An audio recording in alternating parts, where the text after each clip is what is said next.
Ladies and gentlemen, welcome to Life on the 50. I am your host, Nick Kleitch, and with me in the booth, a guy that, I've just done a lot of life with this young man, and I'm so happy to reignite a working partnership and also continue our friendship. However, this is going to be a new project that we're working on that we're super jacked about. So, without further ado, Cole Szynski, not welcome to the show, but how is my official co-host doing right now? I'm good, Nick. We're back in it. Football season's here.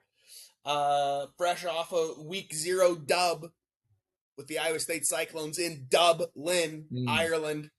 How you like that? Dub in Dublin. Yeah, I'm buzzing. The boys are buzzing. I am. Like we did the whole talking before recording this, and like we can't get enough of this shit. So it's exciting. And I can just appreciate so much, my friend, of the energy that you're bringing right now. And this is like, we've talked about this project for a very, very, very long time. And for it to finally come to fruition means the world to us. And so let's just dive right in here. So Iowa State was on the road, and not only were they on the road, they were over an ocean, playing in a land that they were not familiar with. And they could have gone out and scheduled a very easy game, as most college teams do. But no, they scheduled one of the deepest rivalries in college football in Kansas State. And I just want to kick this off right away, Cole, with just allowing you to set the stage for your experience, because you actually went to the game and you were with your dad, and just give me a description of just the environment, the buzz, and then we'll get to the game here in just a little bit. Well, can I make a point first before I get into that? It's relevant to what we're saying. Please. You said one of the, I don't know what your exact word was, but like one of the best rivalries in college football. Are we aware of the fact that it's not a protected rivalry under the eyes of the Big 12 conference, and after next season it will cease to be played? Like, on a regular basis, at least. How crazy is that? But yes, you're right. Farmageddon, as it's apparently being asked not to be called, I'm still going to call it Farmageddon. Granted, the game already happened this year, so we're not going to have a Farmageddon during weeks 1 through, conference championships, unless we get a conference championship between Iowa State, K-State, to talk about Farmageddon, which would be incredible. Anyway, yes, I went to the game. Since it got announced, I hounded my dad about going, because A, I'll go anywhere for the Cyclones, and B, I'd never been to Europe of any kind, and so it's like Ireland seems like a natural place to start, right? He was for it after a few months of convincing. Setting the stage for it, there were between 30,000 and 40,000 college football fans there for Iowa State or K-State. So in total, you're looking at about 10 to 15,000 ish, give or take, from each school. It was insane. It was technically a home game for Kansas State.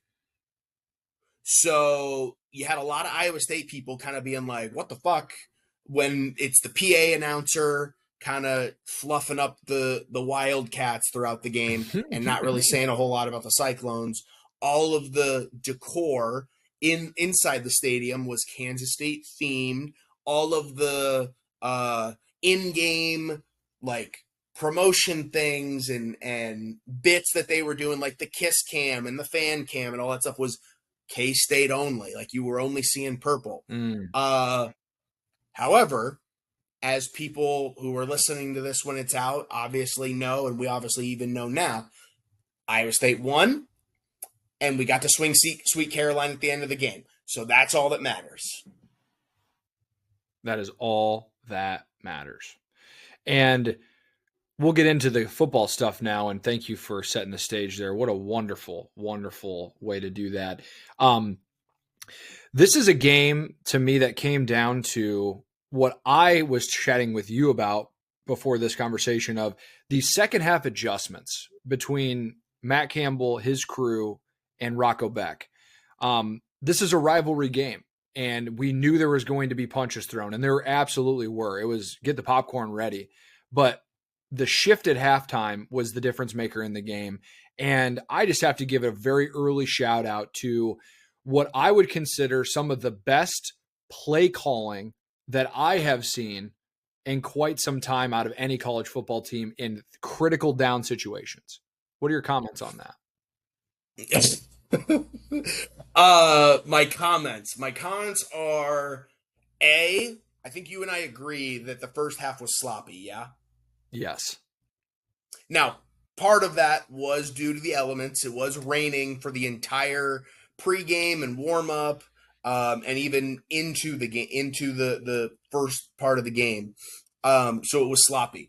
But you're right. And at this point, quite honestly, I feel like I shouldn't be surprised that Matt Campbell is like such a great coach and so good at making adjustments halfway through a game of what's working, what's not working, what are we doing well, what are we not doing well, how are the elements affecting us, how are they not affecting us, how are we better than this team, how are they better than us, and like I don't know why I'm surprised by it every week, like week in and week out, but I am. Even when we lose, like there are adjustments clearly being made.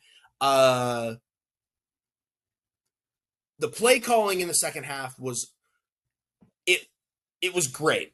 And I think it looked a lot better than the first half because the elements subsided, the passing game came alive, Rocco Beck really settled in, which he's going to have a massive year this year. Like and the Big 12 in general is so awesome in terms of quarterback play. Like it's going to be so much fun to watch. We'll get there eventually. But yeah, dude, like offensively, the running game woke up, and between Abu Sama, Carson Hansen, it's an awesome 1-2 punch. Passing game, like I said, it came alive. Like Rocco started to connect with some guys. The tight ends are going to be key this year for Iowa State. And I'm sorry for everybody that's like listening to this being like, get to other games, and we will. But like my deep dive on Iowa State is the tight ends are the key this year. Because like the wide receivers are fine. We lost 2 really great wide receivers to the NFL from last year. So you got new guys this year for the most part. One guy did catch a touchdown in Dublin last week. But the tight ends are going to move the ball. They're going to move the chains. And then even defensively, like John Haycock, defensive coordinator, he's one of the best in the country. And they run like that weird 3-3-5 where it's 3 linemen, 3 linebackers, and like 5 DBs, but one of the DBs is kind of like a linebacker safety hybrid that goes back and forth and will even blitz. And it's just like it all works. It all just weirdly works.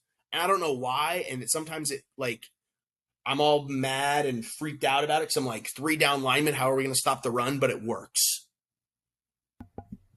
Yeah, and the thing that I really had as a takeaway to all of the great points that you just made was, and we've seen Iowa State have these, what would appear like freakishly athletic basketball-esque tight ends. Like these guys are 6'7", about 230 to 250.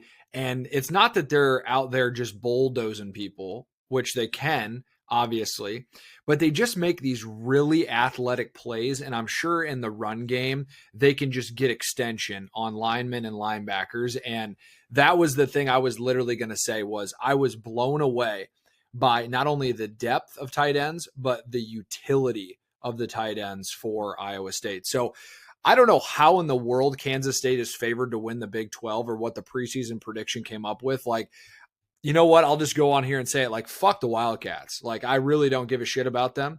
Now, I will give a shout out to the track and field coach via Emily Kleitch, my wife. She knows him, so we're not going to talk badly on him. But it comes to football. I don't understand where they come up with that ranking. But what I will end with in terms of Iowa State comments is you ended the season last year with a major bowl victory, most wins in program history, and a junior quarterback that could not be more what appears prepared for big moments. And I think he is coming into this season with revenge and thinking, how in the world did we not very competitively, if not win the Big 12 championship? And I hope that that's where their sights are. Now, we got a long way to go, of course, but I saw a lot of veteran leadership and a lot of very high-level potential out of the Cyclones. Well, and I personally like, and now granted, I like the chip on the shoulder and I like to play the role as the underdog. So, and I know Iowa State is not an underdog. Like, they're very much in the talk of a top 3, top 4 team in the Big 12. Like, they're like, and the Big 12 is wide open. So for me, it's been like an off season full of hearing about how great Arizona State is. You know, they won the Big 12 tournament, or the one of the Big 12 championship. First year in, they were picked to be dead last in the conference. They go win the Big 12 title. Cam Scadaboo is apparently the greatest thing since sliced bread and the Great White Hope. And like, this quarterback that they have, Sam Leavitt, is good. And he's on my list. He's on my list of players that I just was writing down the other night, and I hate him. The only reason I hate him is because he's annoying, because he's on ASU and he's good. He's good and it annoys me. That's why I hate him. But like, it's been an offseason full of that. And then, like, weirdly, this last month, it's been K-State is apparently going to be like super awesome because Avery Johnson is a Heisman contender. Avery Johnson is not a Heisman quarterback. Avery Johnson, I'll tell you one thing. There's a guy who's playing quarterback for Kansas this year, and I'm sorry, I'm going Big 12 talk at the moment, but it all comes back to center, I promise. There's a guy playing quarterback for Kansas this year who's like a 6th-year senior, 7th-year senior, something like that. Like, shout out to the 7th-year seniors that you and I have ever dealt with in our lives and anybody else has ever met in their lives. Like, that guy, Jalen Daniels, for Kansas playing quarterback, is more of a Heisman contender and a dark horse. If you want to go put a small bet, sprinkle like $2, $5 on a potential Heisman Trophy winner and get crazy odds, go find Jalen Daniels, quarterback of Kansas. That guy's a Heisman candidate, potentially. Avery Johnson, no. Avery Johnson is like stuck in Dublin, where his brother and his dad are still rolling around that puddle fighting for whatever God knows what reason they were fighting about. I don't know if you saw that viral clip, Nick. I know like some part of America and social media did, because it was insane. I just don't know what we're doing. I don't know what we're doing out there, and I think it's just extra noise. I think they're just giving it airtime because this is just a college football narrative. They want, and they're clearly pushing for something that does not need to be there. So I have no further comments on that, but the fact that was even a big deal at all is just, we're just going to move on. We'll move on. So we're going to move on to the second part of this opening segment, which, if you can't tell, Cole is the Iowa State fan. Maybe by the way I was speaking about the Cyclones, you could have gathered that I cheer for them as well.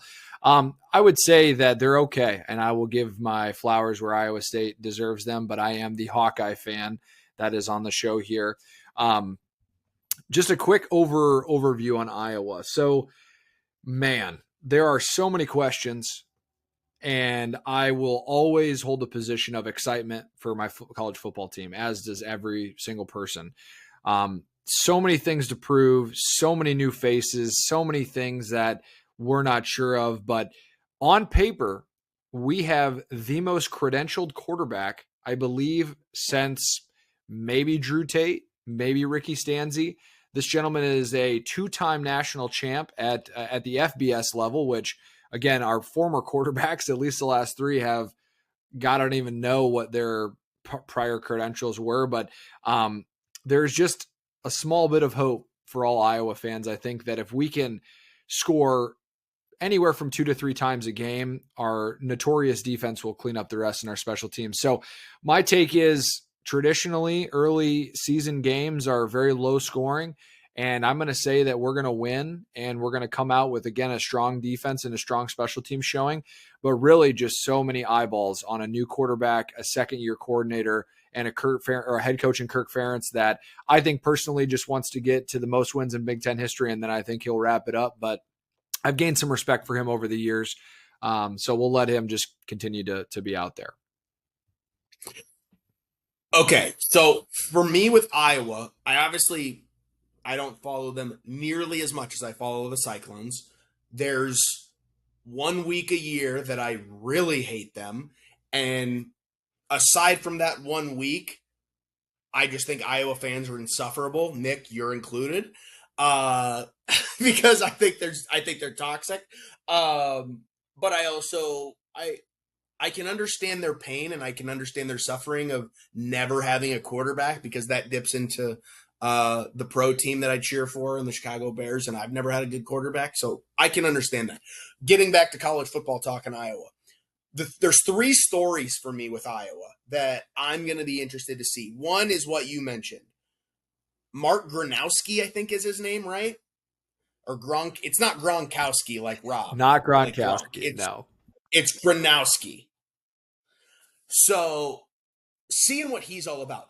Tell me this, and this is bad that I can't even remember. Who was the guy from Michigan that transferred to Iowa that was supposed to be like a really good quarterback? Yes. Cade McNamara. Cade McNamara. That didn't work out. That didn't work out really at all. I don't even know if anybody knows why. I'm sure there are people on the inside or people that cover the team that know a lot more than I do that know why and whatever. But like from the outside looking in, it was kind of one of those things that's like, well, if he was that good, he would have worked out at Michigan. And he didn't work out at Michigan, so he went to Iowa, which was like a weird thing to me. I don't know if you felt that way.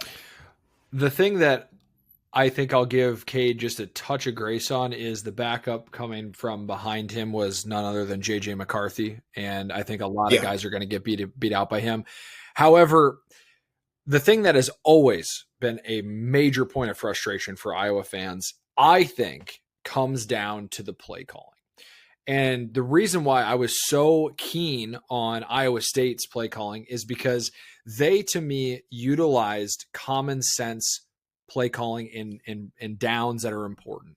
We're using play action. We're using our speed. We're using our height and allowing Rocco to go make plays out of a veteran quarterback. Iowa, I just don't even understand what our idea of an offense is. And I think that's been in question for about 5 years, and to the point where, and I'll never forget this, our lowest of lows, I think we were nearly ranked at the bottom of Division I college football in our offensive ability, which is a disgrace considering the level of caliber of defense and special teams that we have. So anyway, not to steal the mic too much from your comments, but we're just trying to find a fucking identity on offense. I mean, that's what it comes down to, I think. So, okay, but so, yeah.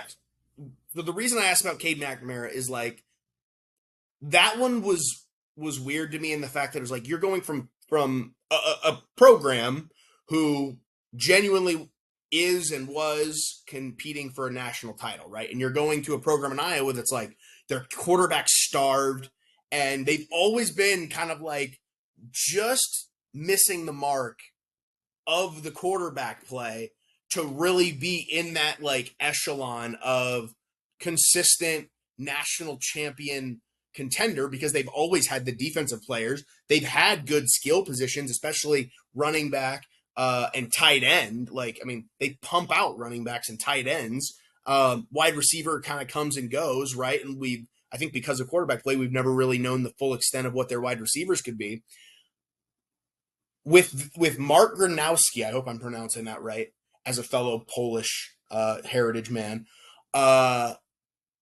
I'm curious to see, like, this is a different scenario. This is a guy who, like you said, two-time national champion at the FBS level for a program that's consistently wins in South Dakota State. And he's taking the next step up in competition. Like, he's graduated from one step of football. He's graduated from, okay, I can win at the lower level with a good team. Can I make the jump up? Can I step up now that I'm the elder statesman in my career, and like play with the big dogs, play with the big boys? And to me, that's a recipe for success. Like a guy who's done it at a high level. He was one of the elite players at the lower level. He was a big fish in a small pond. He now jumps into the big fit. He jumps into the big ocean where the fish are bigger. They swim a bit faster. They're a bit hungrier. But I like that because to me, that's a natural progression. So that's story one, at least for me. Your comments. Yeah, and I think, God, I hope our OC is just open to working and finding a rhythm, because as a consumer and a longtime fan of Iowa, the craziest thing is, and I really don't want to miss the mark on this, all we've ever needed is a quarterback that can get and complete a handful of third down conversions. We don't need anyone else more than that. We don't need Lamar Jackson. We don't need Rocco Beck. We don't need Baker Mayfield. We literally need a guy that is maybe an Aaron Rodgers in the sense that kind of a pro style offense, just convert throws. Like that is as simple as we can possibly make it, because there was a wicked statistic, and I can't remember what it is specifically, but something along the lines of if our offense scored 3 times in a game, that we were going to win. Yeah. Like it's like a 95% chance that we were going to win a game. And that to me, oh yeah, I don't doubt that. Yeah, that to me, thinking of like a Dylan Raiola over at Nebraska, like there's all these guys. And so again, point being, we just have to have some kind of offense that we can develop, because I was just looking up our former quarterbacks, and some of these guys, we haven't even had a true athlete back there. And I will give Spencer Petras just a little bit of grace, because he was the most hated man in Iowa City for the long time, and that's just not good for anyone's human psyche. But my goodness. So long answer to your question. I do just want to point out, please. I think it's funny. And this is just the way that you see these things.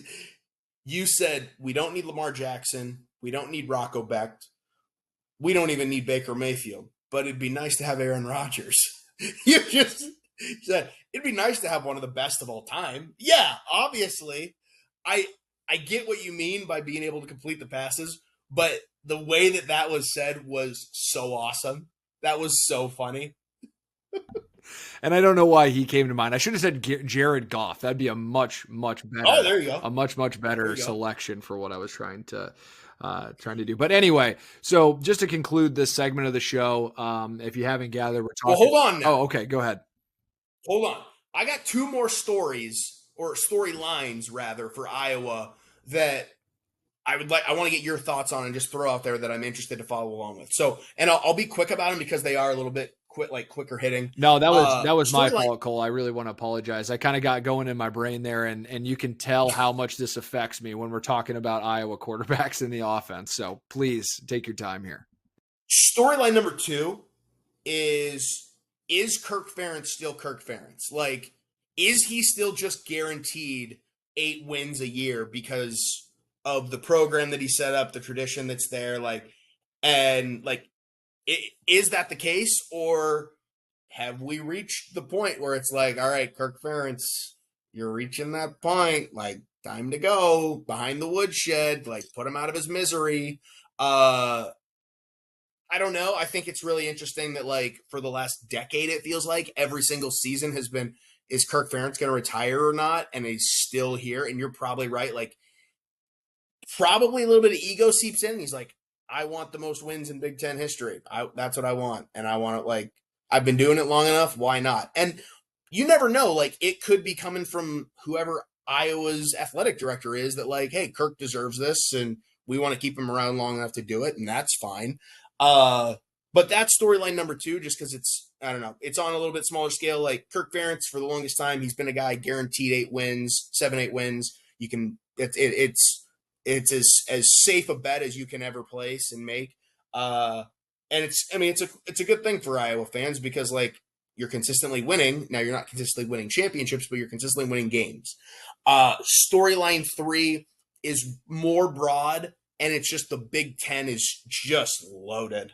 The Big Ten is loaded, and where does Iowa fall in that? Like, because the conference schedule alone is a gauntlet, not to mention you got a awesome Iowa State team that you got to go play in Ames in week 2. Just throwing that out there. Not to get ahead of ourselves, but gauntlet of a schedule that Iowa's going to have to play.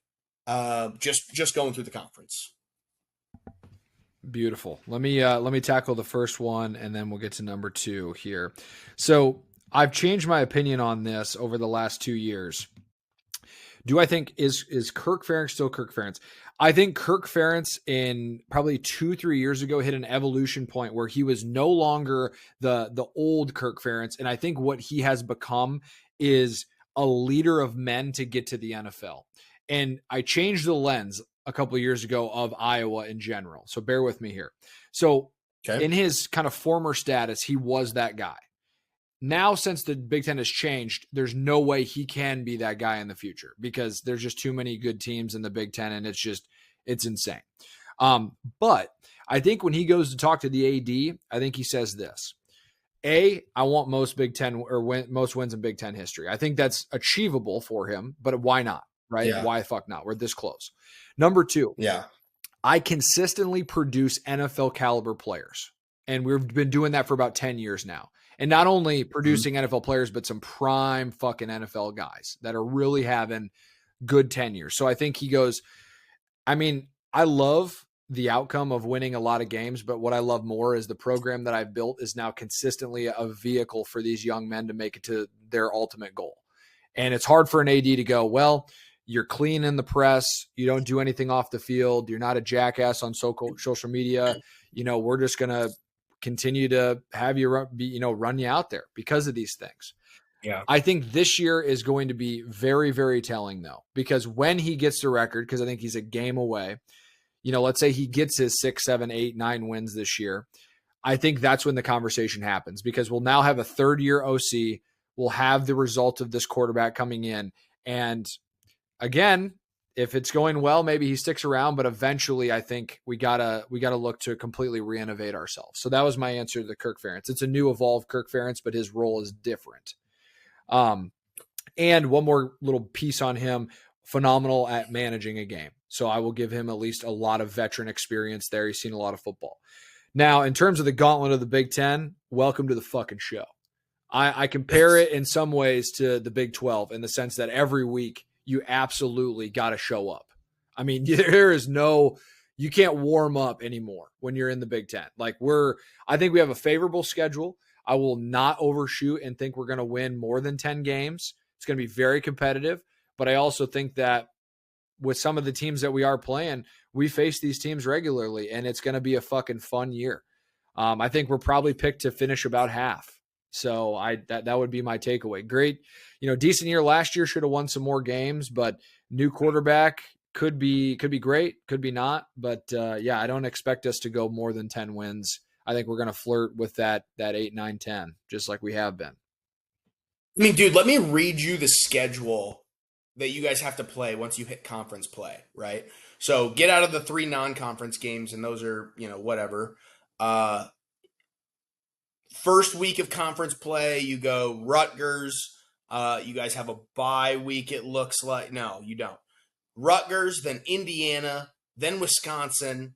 At Rutgers, Indiana, who's ranked number 20 and was in the college football playoff last year, if you don't forget. Wisconsin, Penn State, who's ranked number 2. Now, granted, you have them at home. Minnesota, who has one of my favorite players in the country on their team. Oregon, number 7, comes to Iowa City. So you have your 2 top-ranked opponents, both in Iowa City, but they're only 2 weeks apart from each other. And then you go to Southern California to play USC, which that really didn't work out for any of the teams traveling cross country, going all the way to the West Coast like that. That could be a problem. And then you reverse Michigan State, who they may be a slouch this year, and then at Nebraska, who Nebraska could go one way or the other. I mean, we really don't know. But dude, like you say it's favorable, and I'm kind of like, where's the favor? Because it's like Indiana's got a great head coach, and they were in the college football playoff just a year ago. Wisconsin is Wisconsin, like that's a black and blue type of game. That Wisconsin Iowa is the epitome of 10-3, as a final score, and like that's just a knockout like a drag out fight every single year in year out. Then you go to Penn State, or then you have Penn State come to town, and like they're a big time national contender, and they've probably never had more talent on one roster than they do this year. Minnesota, kind of a weird middle game before you have Oregon come to town, and then you got to go all the way out to the West Coast. Like that stretch of conference play after you warm up with Rutgers, which I don't even know how much of a warm up Rutgers is, because they're a mean machine. That is a tough schedule. The Big Ten is not nice, and like that doesn't even account for you're not playing Michigan, you're not playing Ohio State. Like you're getting away from playing a few of those teams, and it's like, whew, that's I mean, if that's where the favor is, that you're not having to play those big dogs too, I get it. But man, is that a beast of a schedule.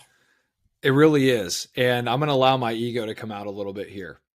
So with the game specifically versus Penn State and Indiana, they're at Kinnick. And if we're at Kinnick in any way, shape, or form, we have killed a lot of ranked teams in Kinnick. Ohio State, Michigan. The game with Saquon Barkley and Penn State should have won that. Very close matchup. So if you're coming to us, my level of fear outside of Oregon is not at all, because great teams go to die there. So I'm okay with that. But the stretch where we're flying out to USC, that's going to be hard. We did not perform well against UCLA last year. Who knows with your toss-up games of Minnesota and Nebraska, that could go anyway. Dylan Raiola is going to get better. But yeah, I mean, not saying it's an easy schedule. I'm just saying the big games that we do have, some of them are at home, which I think makes all the difference for Iowa fans personally. You're right. And I think that's where maybe that's where the favor comes in, is like Indiana, Penn State, Oregon, all of those at Kinnick. Presumably you're going to get one or two night games, which Kinnick at night it's a sight. It's a sight to behold. I'll give you that. Yeah. Now to your point, are there easier schedules out there? Yeah, for sure. I don't want to miss sight of that, but I mean, I'm going to give Oregon the win right now, just because Dan Lanning runs a great program there, and they're going to be hungry because they got booted last year after getting just sauced up by Ohio State. If I am at home, especially if it's a night game, I am absolutely – Iowa thrives in being the underdog in Kinnick, especially at night. So we'll see how the chips fall. And also to the point of Indiana in particular, we have a pretty rugged defense. And I don't know if it's going to be as good as it has been. I hope it is. Phil obviously always is balling out, but I don't know how many tough games how many tough defenses they really battled through last year. Maybe I could be very wrong on that, but I think that they're going to run into a little bit of a fucking buzzsaw when they come into Kinnick with some of that, in physicality. But again, here's the thing. Can our offense score points? It doesn't matter if we can't score points. So that'll be my concluding point there on all things Iowa for week 1. Albany in town for a tune-up game. Hopefully we win that by more than a touchdown. That's a game though, like quite honestly, that's a game that you should see the starters come out and this new quarterback, like you should see him put up the numbers that will tell you, oh, like we're going to be able to score points this year. Because if you're struggling to score points against Albany, even if it's, you're like in all honesty, Nick, I want to see more than I want to see 24 or more points in the first half against the University of Albany. Brother, you're fucking talking to the choir, man. Like, I'm with you 100%. If we don't just run it up on them, my comments a little bit ago about Indiana and Penn State are not going to look very good, but we'll see. 5 p.m. at Kinnick this Saturday. It's going to be great. We're off to the races. That's right. Excellent, man. Couldn't have begun the podcast in a better way. And you will be receiving this from us consistently, Iowa State, in that first little bit. We'll transition to a second segment here. This will not take a lot of time. And in fact, I only want to give flowers to one human being here who deserves them so much. Cole, obviously add in if you see fit to this comment and or if there's any other quick hitters you'd like to share. But Tommy Fleetwood is the FedEx Cup champion, a guy that has been through the fucking gauntlet in terms of top 10 finishes, can't get it done.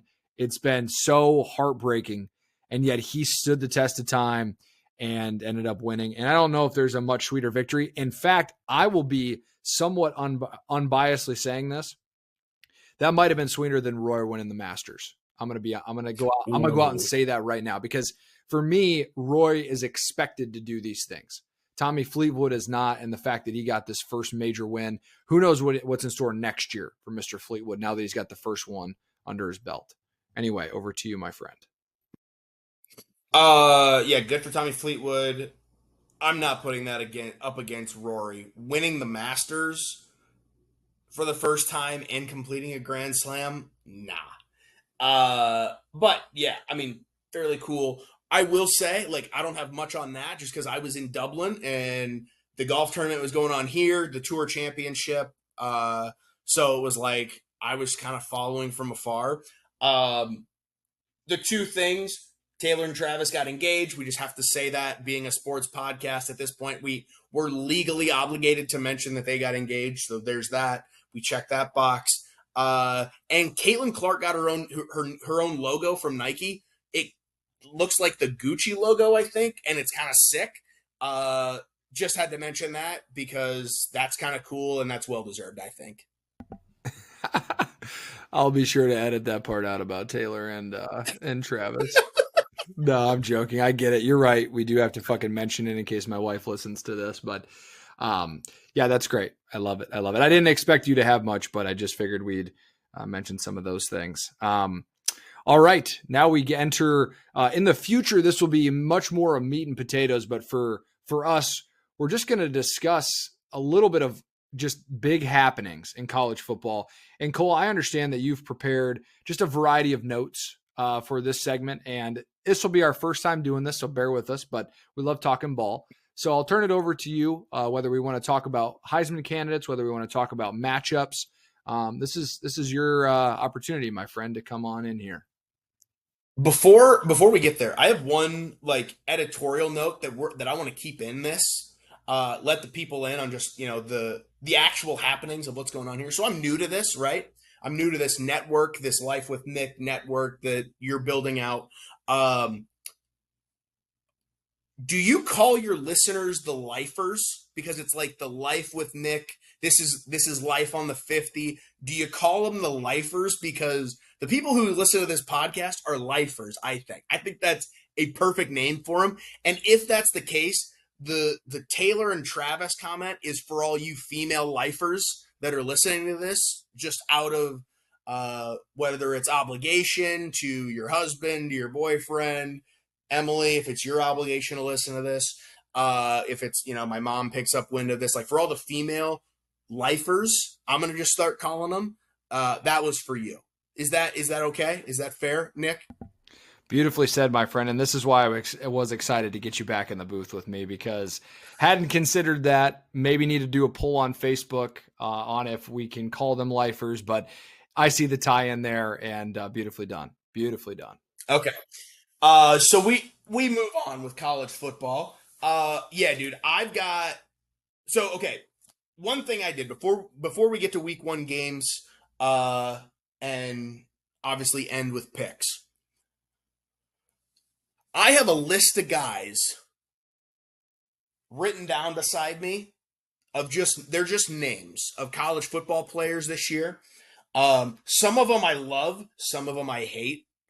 And I just kind of want to throw them out there because they're names that people should probably know going into the football season. Some of them are obvious and that you've heard of before.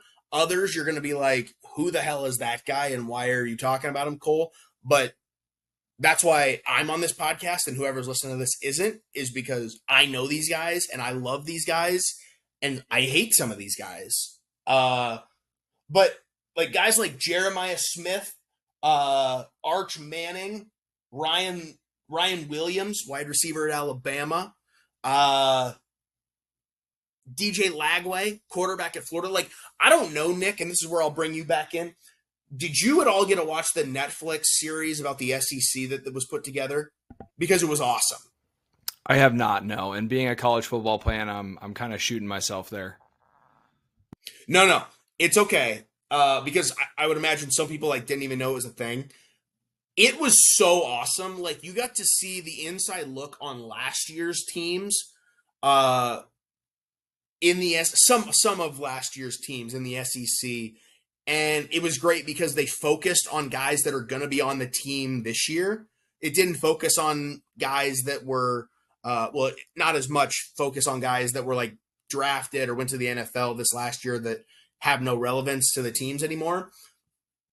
DJ Lagway at Florida and Lenoris Sellers at South Carolina are two quarterbacks that are awesome. And like nerd college football fans, degenerate college football fans like me will know who those guys are.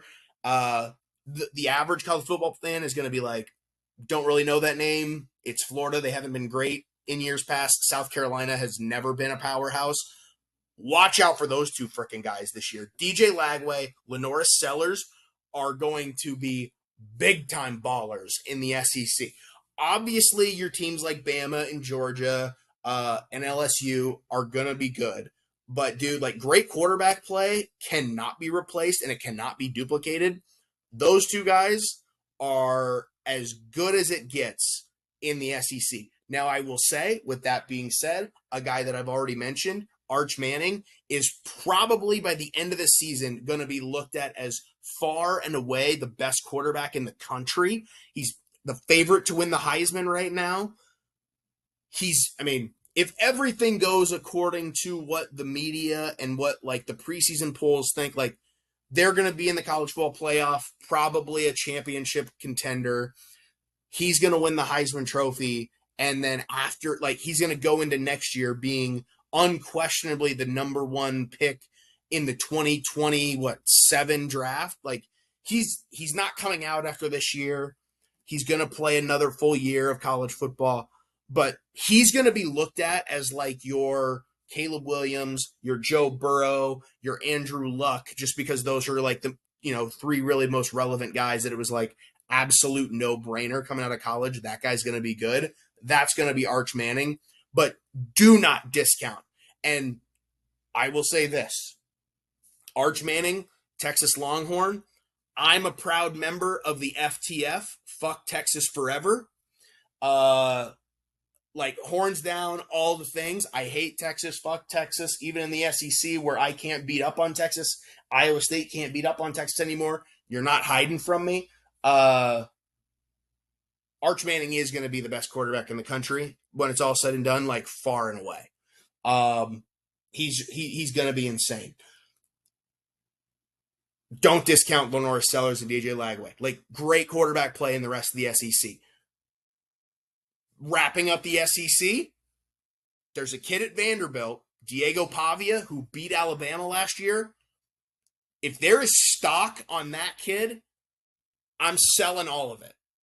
Because for as much of a like wrestler mentality he has, and like he's gritty, he's a guy that Nick, you would fall in love with if you watch this series, just because of like the work ethic, and he's got a great work ethic.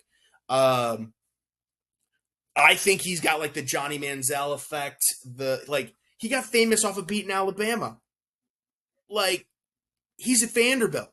He's claiming that he thinks they're going to compete for a national title. Dude, like, I get being the leader of your team and having to say the right things, but man, That's a guy and that's a team that I ain't touching with a 10-foot pole this year. This is exactly why I admire your brain, admire the value you bring to this show and will bring to this show because I do not know the level of depth that you just described. However, maybe just and we're just scratching the surface. Oh yeah, absolutely. Um, I think Arch is going to have a good year. I hope he does. In terms of this guy from Vanderbilt, though, yeah, fuck him. Not everyone should have a microphone. Like, you know what I mean? Like, you're still Vanderbilt. Let's stop. Great, you beat Alabama one time. Like, let's just pump the brakes there. But I don't know if I have anything to add to that, Cole. If you wouldn't mind, I think just in the future, let's just keep tabs on these notes that you're sharing. And I think as long as we can keep the news threads along, I think this would be a lovely, time and place for you to just share some things. I might have more to say as I see more games, but with this being our week and one, you will, and our week 0 or whatever we want to label it, I just appreciate the information. Here, you will, like, as we get into the season, you'll be watching game, like you're going to watch Michigan and you're going to see Bryce Underwood, who was the #1 recruit in the country that's starting quarterback for them this year. Like, you're going to see what he does and be like, holy shit, this guy came out of high school and he's insane, or he came out of high school and he's struggling a bit. Like, the moment might have been a little bit too big. He might have been a little overhyped. You're also going to watch Notre Dame and Jeremiah Love, who's their running back, who's also up there for the Heisman Trophy, and be like, holy crap, like, this running back's good. Notre Dame can run the piss out of the football. Now, the reason I wanted to get here is because I did want to get your take on the guys that you do know, because I am the degenerate. I am the nerd. I live and breathe this shit 12 months out of the year. I want to talk Heisman really quick before we get to week 1 games. Just really quick, we're talking Heisman. Who, in your mind, Nick, like, I know we've talked Arch Manning. I'm sure that name's going to probably come up again for you. But, like, are there any names of guys, are there any guys that you know in the college football landscape that you're comfortable enough putting your stamp of approval on being a Heisman Trophy candidate this year? Stamp of approval, Heisman Trophy candidate. I really only have 2 right now. And I think that they're both very straightforward.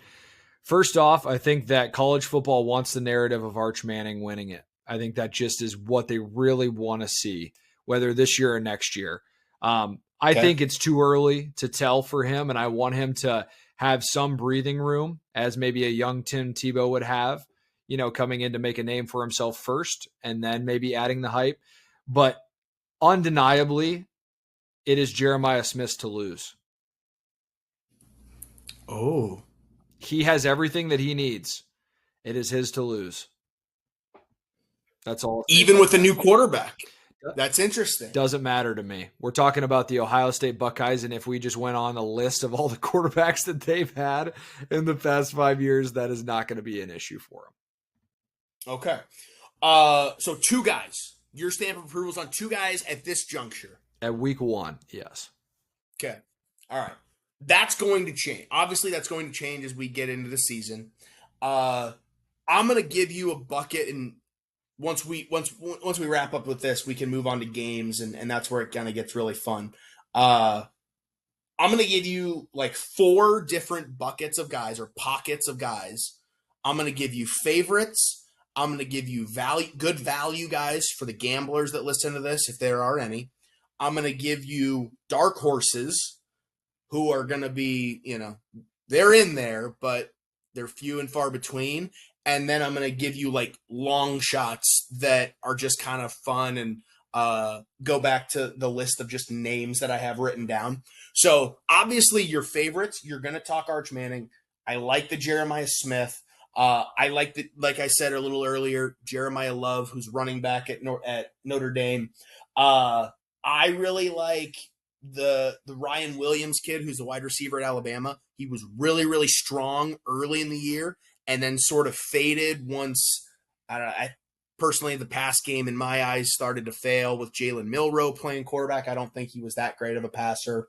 And then my last favorite is going to be DJ Lagway, who's the quarterback of Florida. I just think with name, brand, recognition of the Florida program, if they come out and they're winning, the Florida quarterback, I mean, when has the Florida quarterback not been a favorite, at least early on? You think of the Tim Tebows, you think of Cam Newton came from Florida when he was at Auburn and won at Auburn. Florida, they know quarterbacks, and when a quarterback is good at Florida, college football is better. So those are kind of my favorites. My value guys, like I said earlier, there's a guy who is playing quarterback for Kansas, who Kansas isn't going to be a national title contender.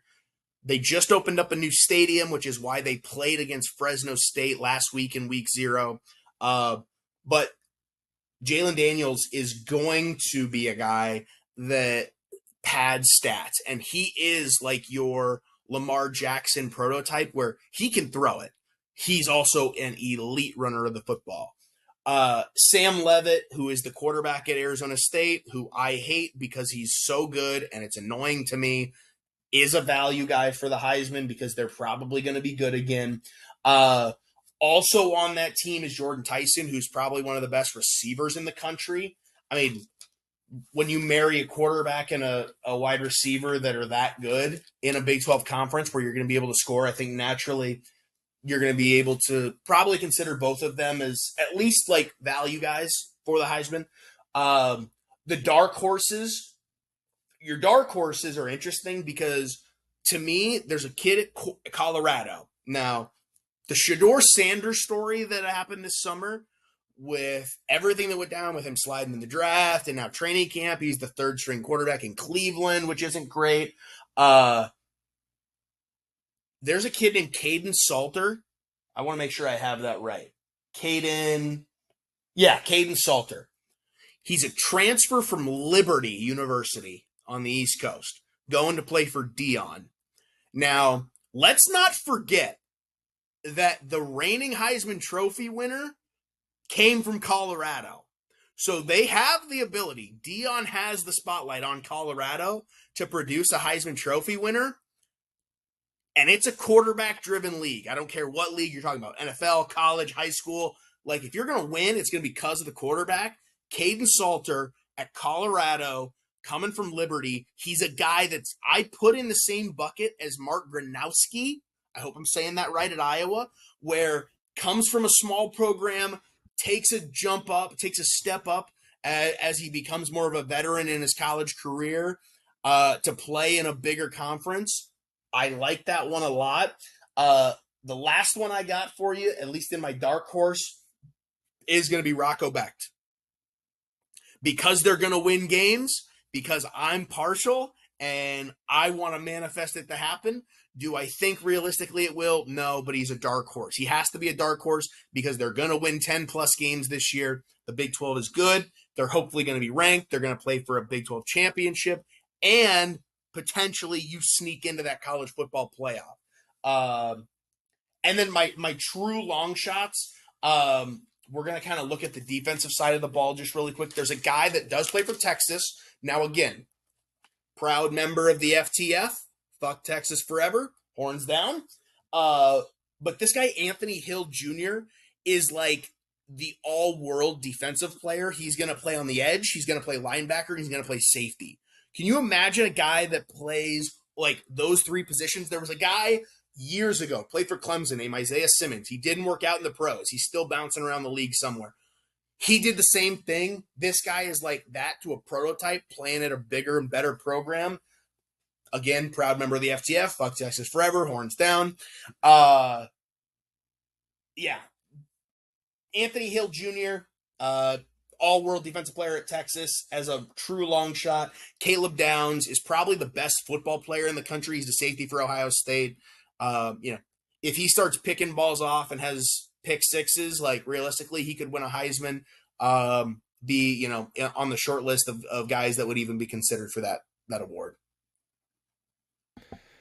If I may, just a bit of applause for what we just heard out of you, Mr. Szynski.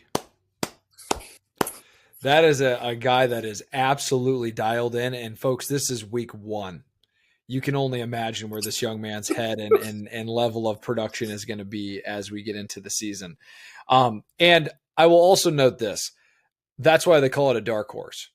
That's the meaning of it. It is for a kind of out there thing. However, each one of your dark horses that you presented, I understood why you were presenting them. And just get your popcorn ready, folks. Sit back, let the college football season happen, and we'll revisit that maybe week 7, week 8 on those predictions. Why not, right? Why not? Why not? We'll know a lot more by then. Okay. So let's move on to games. Week 1, right? We've talked about guys to watch. I think we're at a point where we can talk some games. Yeah, you agree? Amen, brother. Let's dive in. Okay. I'm gonna ask you, Nick, just straight up. I'm gonna ask you while the people are listening. Do you want to start with the big one, Ohio State, Texas, or you want to finish with the big one? Let's go ahead and finish with the big one. Finish with the big one. Okay. Then a few games. We'll just go morning to evening quick to follow along. Syracuse, Tennessee. Syracuse, Tennessee, sort of interesting. Tennessee lost their quarterback to UCLA. Not exactly sure what that's going to look like, especially being in the SEC, kind of having to prepare things on the go, and quite honestly, shorthanded in my opinion. Obviously, and we're going to save it at the end, Ohio State, Texas, just as a note for everybody out there, is in that early window of games, so we'll come back to that. The first one I want to hit is Georgia Marshall, Nick. Georgia Marshall is going to be on ESPN in the afternoon window. How big of a blowout do we think that's going to be? If I remember right, the quarterback for Georgia was the guy that played in the bowl game last year against Notre Dame, or am I misunderstanding that? Correct. So it was Carson Beck, who's on my list of players that I hate. I hate Carson Beck. But he is now the quarterback at Miami. So you're right. I believe it's Gunnar Stockton. So he had an extremely impressive showing, I thought, in the bowl. But I think, to answer the question before I go on a whole thing on Georgia, Georgia is going to beat them, I'm going to say by 30 or more. That's going to be a blowout just because Kirby is not okay with how they have been finishing. He is a guy that he knows he competes for national championships. And so the way that it all concluded the last couple of years, he's going to have a fire under his belly to recharge the Bulldogs and to get back out there. I mean, he wants to be number 1 in the SEC, no doubt. The line on that game is 39.5. So Vegas says they're 40-point favorites. Just say it. I mean, what else can you say, right? Next game, more of a bigger game, more of a better game, has potential to be one of the best games of the day. Alabama, Florida State. Alabama, Florida State, we don't really know what either of those two teams are. Alabama has a brand new quarterback. They're obviously a year removed now from being at the helm of Nick Saban. Their head coach, Kalen DeBoer, has a full year under his belt in Tuscaloosa. Florida State, has been one of the biggest disappointments of it was one of the biggest disappointments of last season after sort of getting snubbed out of the college football playoff, I believe 2 years ago that was. Bama, Florida State. Those are some bigger names, right? We're talking SEC versus ACC. Nick, give me your thoughts there. I think this game is going to prove that why Kellen DeBoer is the guy that came in after Saban. I think he's a guy that when you give him enough time to get his fundamentals and coaching and all that stuff implemented, I think he is a guy that's going to shock. And I'm not saying shock the world in terms of going undefeated and winning a national championship, but you're going to see more of why he was the guy that was brought in versus other guys. Now, Florida State, they are the biggest question mark in college football. Are they even a program anymore? How can you go from that high to that low? I mean, granted, there was a lot of maybe injuries or players transferring, yada, yada, yada. I don't give a shit. You got to show us something if you want to be someone. And it's seasons like last season's that make the decision that was made to have you out of the college football playoff make sense. So it's frustrating to hear, and I'm being a little harsh, but God, they got a lot of room to make up. But that brand, it's notorious. So I look at okay, just really quick. This game is like so interesting to me because I look at the SEC and obviously Alabama. I look at the Big Ten and I'm like, okay, those are two obvious, like they're obviously dominant conferences, right?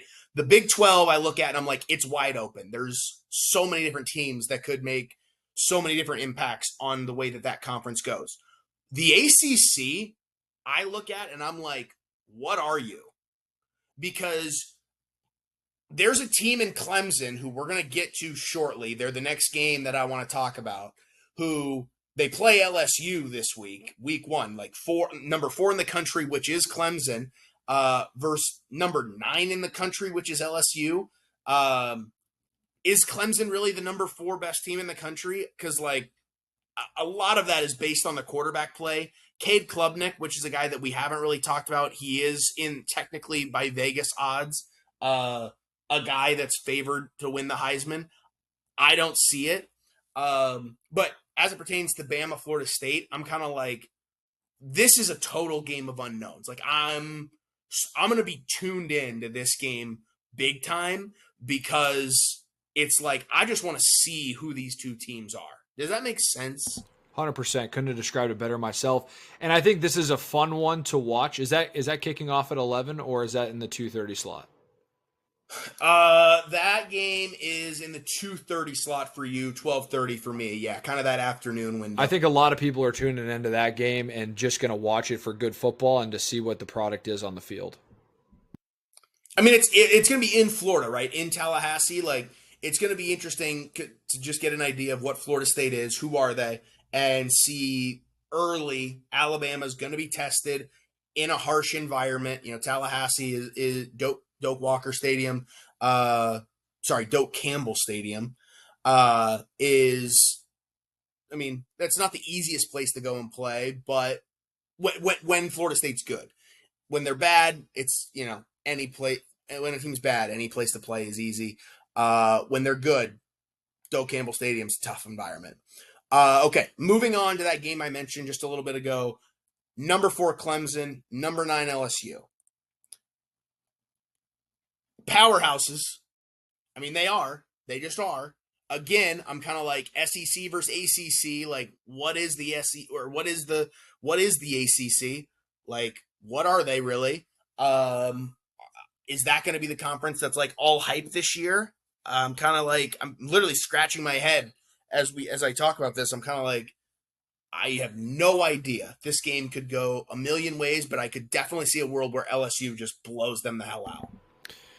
So the comments I have on this game, first off, so excited for this game. This is going to hopefully be a great game. Secondly, when Clemson is good, and I mean very good, and I go back to those years when they were competing for national championships, it's just great for college football. So I'm praying for Dabo and I'm praying for the gang to be the leader in the ACC. And to your question of question marks, they could be leading the charge there. So I'm actually rooting for them and I want them to win. LSU as a football team, they are in Alabama shoes right now. They're kind of not, who are you? Like, who are you trying to be? XYZ. Now, the reason I prefaced the program and not Brian Kelly is because I have some very selective words. There is not a coach in the country that's on a hotter seat, but there's also not a coach in the country who deserves to be in a hotter seat than that motherfucker. Sorry for my language, but I think that he kills programs. And I think that there's a guy in John Gruden that may want to be in contention to be the next like head coach at LSU, but he is done this year if they start off poorly because they're used to being elite and they're not. They're flat out not a good football team with Brian Kelly at the helm.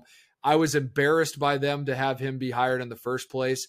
And I hope Brian Kelly to get kicked. I want the product, or I want the actual team of LSU to do well. I know they're 1-2 in that, obviously, but I'm not a fan, and I'm all Tigers in that matchup. Ironically, they're both Tigers now that I say that out loud. The orange one, wow. The orange Tigers. Uh, that's so interesting that you hate Brian Kelly that much. Like, I mean, we're 2 years removed from him having a Heisman Trophy winning quarterback in Jaden Daniels. We're, I mean, he had Notre Dame on a championship run at when he was coaching there. Like, I agree with you that since he has stepped in the door there, it's been a little weird and wonky with the whole, we're family thing that went around, and like he takes some really weird pictures with recruits, and like he's a little bit of a weird guy, I will agree. But wow, the John Gruden thing too, that's wild. Like I don't know where that's coming from, but I I don't know if that's quite. I don't know. The John Gruden thing. That's now we're dipping into like conspiracy theory talk a little bit. The reason I think I wanted to say that so badly, first off, was to let everyone know that's going to be listening to this about my feelings of Brian Kelly. So that's fine. You can keep me and hold me accountable to that.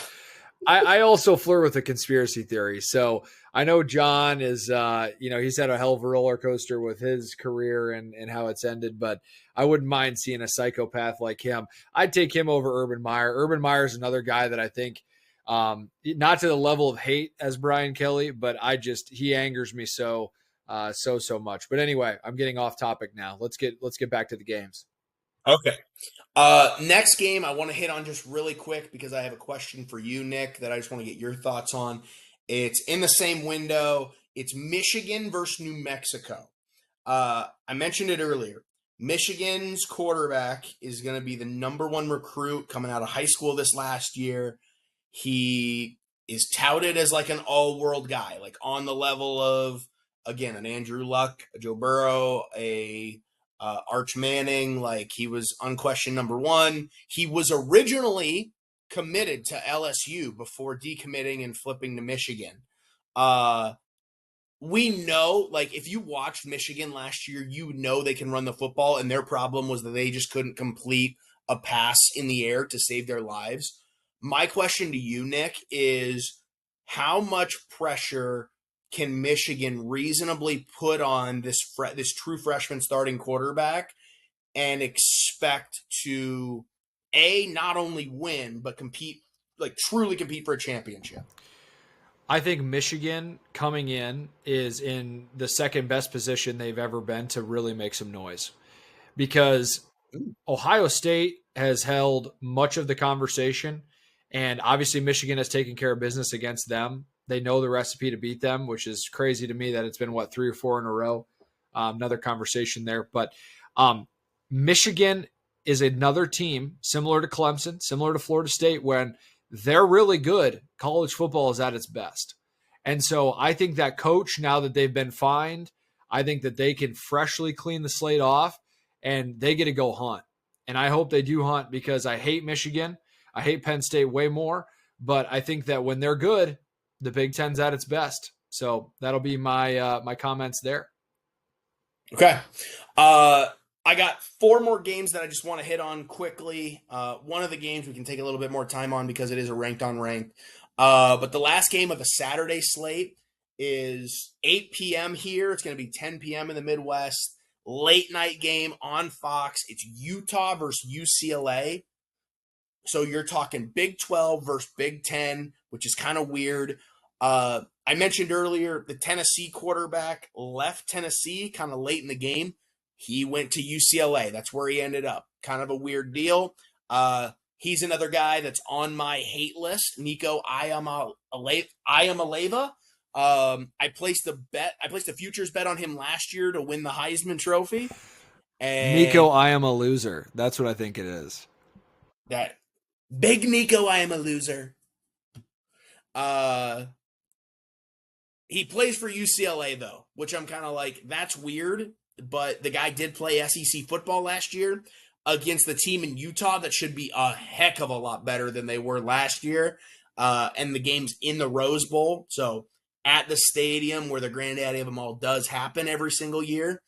What do we think? Utah, UCLA, late night football. Big 10, Big 12 matchup to kind of cap off Saturday and a nice little cherry on top. Yeah, this is another game similar to Alabama and Florida State in the sense that a lot of people are going to want to tune into this game just to simply consume the product of what's on the field. But both of these programs, I would say Utah more than UCLA, are in reinvention mode, and I think Utah can do it faster because that head coach can, and I think has a proven track record. But both of those teams have really needed to get back on track. They are not who they were last year. And yeah, great game. A lot of scoring, I feel like, in that game. I have no idea, but I have a feeling in my gut there's going to be a lot of scoring. This is a game, Nick, where I just want for all the people listening out there, whoever's listening to this, to know this is the game that, like, if you're in college or like you're in like your young to early 20s and you're like out at a bar on Saturday night, like partying, drinking with your friends, this is going to be the game that's like on TV in the bar that like nobody's really paying attention to unless you're a college football degenerate fan. Let it be known that after a full slate of games Saturday, because there's so many games we're not talking about that I'm going to be tuned into, after a full slate of week one games on Saturday, this game's going to roll around at 8 p.m. local, 10 p.m. in the Midwest, and I'm going to be as dialed in as the first game that kicks off the morning window on Saturday morning because I'm fascinated by it. Like, I love nothing more than a nice Big 12 late night game on the West Coast to just like put me to bed at night. And the fact that it's two teams that I'm just really interested to see play and see what they're going to be this year is like so much better. That's the theme of week one. It's just like, who is everybody and what are they going to be? That's what I love most about capping off Saturday night in that fashion. That is a whiskey and a small but tasty cigar kind of way to end week one of college football.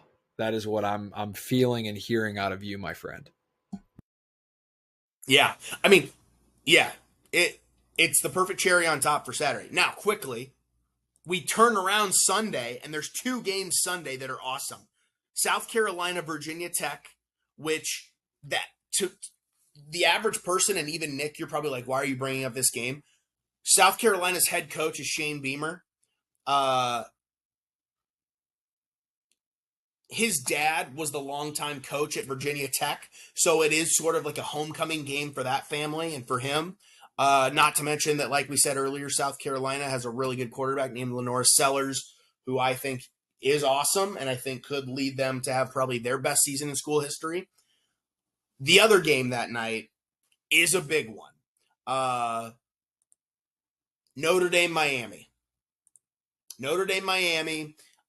Sunday night, number 6 Notre Dame, number 10 Miami, in Miami. Nick, give me your thoughts. So just a quick note, South Carolina was in a lot of football games last year. They really should have, gosh, I'll give them credit here. So kudos to the Gamecocks. I hope they have a great start to the year. This is my opinion here on Miami and Notre Dame, because Marcus Freeman nearly had a national championship last year. I mean, outside of getting the best player in college football at the time, the football on what, third down or fourth down, he was there. I think that Notre Dame swacks them. I think Notre Dame goes on the road and they're not buying into the hoopla. I think Carson Beck's mind is all over the place. And I think Notre Dame just fundamentally, like, maybe the score may not reflect the swacking, but I think they come in there and just, you have an engine of Notre Dame that is, their sights are on a national championship and a whole nother year of recruits come in. I think Marcus Freeman goes down there and makes an early statement against Miami. So Notre Dame's favored by 2.5. They're 2.5 point favorites, which normally the home team, being Miami in this case, gets a 3-point advantage simply for being at home. So Vegas is basically telling you it's a pick 'em. It's a 50-50 split. It could go either way. I love what you're saying simply because I hate the quarterback at Miami, Carson Beck. I think he sucks. I think he was bad at Georgia. I think he's going to be worse at Miami. I think that's going to be a toxic culture for everyone involved. And I think by halfway through the season, it's going to be a big, big problem. Give me Notre Dame. Give me Notre Dame big in that game. Okay, Nick. Before your point, I got one thing for you. We've got the big matchup left that we wanted to talk about. Ohio State, Texas, and then we got picks. That's what we got to wrap up the show. What do you got for me? I feel bad for Miami because you have a guy in Cam Ward who, I'm not going to plug too much NFL here, who I think has the ability to get that program back to being in a conversation, not playoff contention, just conversation. I really respect Cam Ward the more that I've seen him and the more that he has presented himself as a leader. You get a guy in Carson Beck who was supported by arguably the best team in the country for the last 3 years or 2 years. Yep. It's going to fall out. His off the field antics are also not going to be, or already presently not the best. This is a team that is confused and drunk on, years past, and got a guy who thinks he's somebody who's not. So go Irish, and Marcus, get the boys fucking hyped up and go win a football game down there. Now, I forget what you actually were going to mention to me or what the question was. Sorry about that, Cole.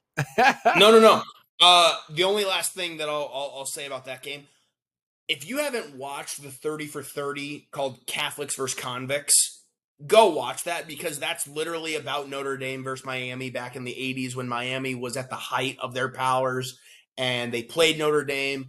And there's a T-shirt involved that was made, I think, by a student at Notre Dame or something like that, where it literally says Catholics versus Convicts, and that obviously that caused an uproar with Miami and sparked kind of a really, really hateful rivalry. Now, I don't think there's that history in today's world, especially with the transfer portal and NIL, like players come and go, rosters are so different year to year that the true hate isn't really there, but there's going to be a lot of that talk. Just prepare yourself for that. Catholics versus Convicts is going to be a big thing that is talked about, at least leading up pregame. Okay. We've reached the main event of the evening. Ohio State, Texas. It's going to be like the first game to kick off the college football season week 1. Number 1 in the country versus number 3 in the country week 1 is like completely unheard of. But is there I think this should be like an annual thing, because it's fine. Like preseason rankings are preseason rankings, and they virtually mean nothing. Let's just make this an annual thing and do, 1 versus 2, 1 versus 3, just every single year, and call it an annual thing. What do you say? I love that. Yeah, as far as the product and the hype and the electricity that this builds for the brand of college football is obviously unmatched. I have a very, again, unpopular opinion about this game. And you're hearing a lot of these from me, Cole, and we haven't talked a lot about college football until now. So this will be a news flash to you. As much as this game is going to be a display of unreal talent, and that's what I think people are most excited about, I don't think this game really matters that much down the stretch. I really don't. And here's why. There's been changes in the college football playoff in terms of who is able to get in. They're not in the same conference, and both of these brands are what college football wants to have in the playoff. So to have this as game 1, grab your popcorn. Like, it's going to be a goddamn shootout, and I cannot wait for that. There's obviously Texas wants to avenge whatever. But last year was living proof for Ohio State that regardless of how you finish, in some respects, you have the opportunity to write your own script towards the postseason. So I think it's great, but I really don't think this game is going to matter in a couple of weeks. That is like the worst take of all time. That's like the worst take of all time. Week 1, you don't think is going to matter? Listen, I don't necessarily disagree with you that will this ultimately have like a massive impact on where these teams fall in the college football playoff? Not necessarily, because it is a known thing. Like, you would rather lose early in the season than lose late. You're going to be penalized more for losing late in the season by the college football playoff committee than you are going to be for losing early in the season. Early in the season, you can justify a loss because, hey, we had new pieces, we hadn't gelled yet, we're knocking the rust off, there were nerves. By the end of the season, you don't have that. Like, your teams are primed. The only like justification you can have is injury, and everybody's dealing with injuries. Like, and truly, if your best players are getting injured, you're not in contention anyway. But to say that this game isn't going to matter a few weeks from now, dude, whoever loses this game and starts under the gun, like, coming out of the gate 1-0 is a big fucking deal. Because week 1, I don't care if we're talking NFL, college, high school, if you come out of week 1, 1-0, the vibes and the narrative and the energy around your team and your program is so much different than coming out 0-1. Coming out 0-1, sure, there's room for correction. Like, there is room to get the ship right. You could still make a college football playoff. You could still win a national championship. That's all still there in front of you, especially for a program like Texas or like Ohio State. But dude, coming out 1-0, especially in week 1 where everybody is raw, we don't have any tape on like, Ohio State doesn't have tape on Texas of the team that Texas is going to be this year. Texas doesn't have tape on Ohio State of the Ohio State team that they're going to be, like, what the finished product of Ohio State is going to be this year. We don't know. Nobody knows. Like, Ohio State has a brand new quarterback. We don't know how that's going to react. This new Ohio State quarterback could be a total dud. He could suck. He could stink. And then Jeremiah Smith, poof, gone into the ether like he never even existed in the Heisman Trophy talk. To say that this game doesn't matter and it's not going to matter in a few weeks is blasphemy. You should be banned. I award you no points, and everyone that just had to sit here and listen to that is now dumber. Oh, I'm so happy that was your reaction, because I was anticipating you would say such a thing. Now, I should clarify. The product on the field is going to be unbelievable to watch, right? Like, who does not want electricity? Who does not want that matchup? However, for me, unless it is that we're going back to, and here's my reason. I guess I never shared my reason why I think this, outside of me just describing it. There is a speech that was given by arguably the greatest college football player of all time. This speech is notorious, and this speech was what set off one of the best seasons in college football history. That was only the case because they only had wiggle room to lose potentially one game. And they did end up losing that game to come back and do all the great things. Obviously, the guy I'm referring to is Tim Tebow. In today's college football, the stakes are not even close to being as high as what they used to be. So that is why I believe that this game will not matter in a couple weeks when we get into conference play. It's a great narrative to start the season, but they're going to reference it down the stretch, sure. But I think they're doing it for the sheer fact of getting the college football season started, and then also the classic rematch down the stretch. So that is my reasoning for this. I know the take is not great. I am still very excited to watch the game, but that is my genuine thought. And you can tell that I might have a little pent-up anger from last year on how I thought the fans reacted to the first year of the college football playoff. So any other further questions from you to me on that, or about what I had to say? I guess okay. The one question I have is, you say the stakes aren't as high as they used to be in college football. Is the only reason for you saying that because it's a 12-team playoff now? And there is wiggle room for losses? That is a major thing. I think if I remember right, and we should probably talk about this if we haven't, we'll definitely talk about it next week. But I think one of the changes that were made is instead of there being the conference champions getting an automatic bid, it's just the top 5 teams maybe. This is totally me asking you, like, was that anything that you researched at all?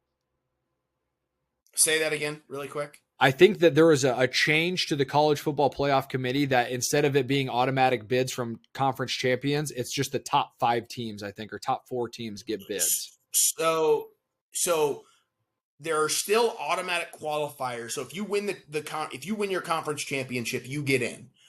This year, the change is you don't automatically get a bye.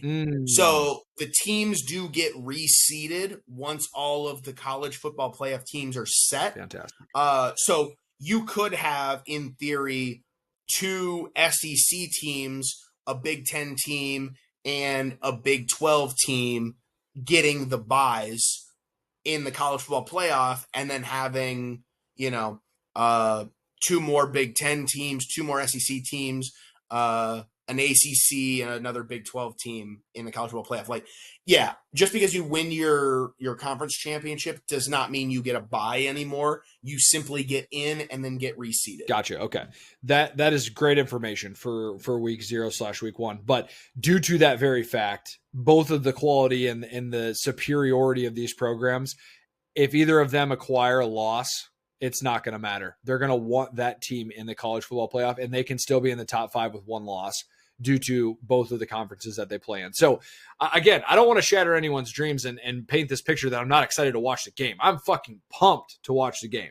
There is no better way to start the season than this. But in terms of how it affects them down the stretch, it really has no effect whatsoever. I guess I don't necessarily disagree with that. Like, years ago when it was the BCS bowl games and the BCS national championship, it was like you had to be undefeated to be in that game. It had to be like undefeated versus like undefeated, or maybe 1 loss that was like a 1 versus 3 type of a game early in the year. Now there's room, there's wiggle room. And like, I think wiggle room is fun because it allows for the crazy upsets. And granted, you're only getting 12 teams in, but who's to say that Arizona State couldn't go on a roll again? I know they had the bye last year, so that didn't necessarily go on a roll. They did still lose to Texas. But I also personally am kind of like one of those teams where if you're a team like Arizona State last year, the bye week that you got from winning the conference tournament was the worst thing to happen to you because you had the week off. You didn't stay in gear. You didn't keep the momentum that you had coming off a conference championship right into another game the following week. You had a week off where maybe some atrophy set in, some rust, like there might have been a little bit of rust that developed on the team. And like, they still put up a great fight against Texas in the game that they played. Obviously, Texas at the end ultimately pulled it out, and like, it was what it was. But I personally am like, I look at this game and I'm like, oh my God, this could have all the implication in the world between one team getting a bye and another team not. And that's a great take. I believe in that as well, as far as your point and understanding where you're coming from. I should also extend a little bit more of my opinion on college football from last year to this year, and then this could potentially allow us a good place to maybe wrap up, or if there's any other final points that we wanted to do here on the first episode of the Life on the 50. God, that's got a nice ring to it, doesn't it, folks? I was displeased by the fan base of college football collectively last year. We had been begging for years and years about getting a college football playoff. Years and years and years and years and years. We finally get it. Granted, there were some growing pains in doing that. However, there was a couple things that teams could do to help their chances of making the tournament. Let me point a couple out for us. The first one, win the football game. If you win your football games, you're going to find yourself in a great position. Number 2, to the Ohio State Buckeyes. It doesn't matter who you play. You're going to play the best at some point. Saddle the fuck up and go to work. And number 3, we can look at any type of analysis and metric and committees and all this stuff. We want great football to be played. And I think in most of the games outside of 2, we got what we paid for. And it was phenomenal. A 12-team playoff that ended in phenomenal. Like the Arizona Sun Devils, they had a very legitimate chance of being in a major game. And if you would have talked to them before the season, as we mentioned earlier, they wouldn't have thought that. So we're given everything that we're asking for, and then we're complaining about how it's maybe operated or ran. So let's see this year if we can take a little bit of gratitude to know that this is the second year and they're probably going to work out the kinks a little bit. But my goodness, folks, what more can we ask for in a 12-team playoff with these powerhouse conferences and these great teams getting to play in the postseason? I mean, you've been watching college football a long time, Cole. I mean, what are your general thoughts about some of this stuff? Well, to me, it's so interesting how college football reflects pro football anymore. I mean, it's transfer portal in college football is essentially NFL free agency. The NIL money is obviously, I mean, we're talking millions of dollars going to college kids where it's tens of millions of dollars going to NFL players. And we have a playoff format. Like it's just, I never thought, obviously within, the last few years, like, recently, relative to that being 5-ish years, it's like, that's been the plan. This is what we've been coming to. And there's even talk of expanding it out to 16 teams making the college football playoff, which is crazy. I'm a fan. I'm a fan of changing the game. I'm a fan of developing the game. I'm a fan of why not put more teams in? Because ultimately, I want to see my team in the playoffs, right? And if that means adding 4 more teams to an already 12-team playoff to make it 16, let's go for it. Like, I love postseason football. Why not? Why not extend the season more? And especially if these college kids are going to be able to make millions of dollars, if the big names, the superstars of college football, if they're going to be able to make millions of dollars, because I think we do lose sight of not every college football player is making millions of dollars. Like, some of them are making hundreds of thousands. Some of them are making tens of thousands. Some of them do truly get nothing. But if that's the way it's going to be, then I think we should require them to play a few more games. The NFL, I mean, we've got 20 some weeks if you include the postseason there, and there's talks of expanding that even. So I'm kind of like, I'm all for more football. And at the end of the day, if these changes get me more football as a fan, I'm going to be stoked about it and I'm going to watch it. And ultimately, I hope my teams are in the postseason competing for a championship. That's really all I can ask. Yeah, I would agree that, and I think, what we're doing right here is a media thing. Sports media, I think it's like, we ask for things, we plead for more football, more teams, and then we get it, and it's like, well, this is good enough. This team, like, no matter how many teams we add, the bottom line is there's always going to be teams on the bubble, and we're always going to have the debate of should they have gotten in, should they not have gotten in. And it's like, where does it stop? Do we stop it at 64 teams like the basketball tournament in March? No, we can't do that for football. But like, ultimately, yeah, I'm in favor of more football. That's where I stand. I think it's an incredible take, man. And I think that as the weeks go on, we and the people listening to this podcast, they'll feel our passion. And I think we squeezed out every inch that we possibly could here on the first week of the show. But yeah, I just want us to set a little bit of a precursor to the best time of the fucking year, man. College football's here. It's time. And for us to not have a lot of gratitude going in for all the things we asked for are now present, I just think that we're looking at the wrong scope at times, However, that being said, I just want to say thank you, Cole, for your level of preparation, what you brought to the table, what the fans will consistently get from you, and being open to creating this podcast. Any other kind of parting thoughts from you before we get rounded out on the life with the 50? I about said life on the 50. No. Everything I wanted to say, I've said. Phenomenal. Well, to the ladies and gentlemen that have listened in, we want you to, if you desire, comment below when we release the podcast on any thoughts you have on college football. Who knows? This isn't a precursor, by the way, but who knows? Potentially you might have a guest appearance from some loyal fans in the future. Just throwing that out there as a manifestation point. But in terms of week 1, you're going to get 2 guys that are very passionate about not only their programs, but also the product of college football, along with sports in general. So thank you so much for tuning in, and until next time.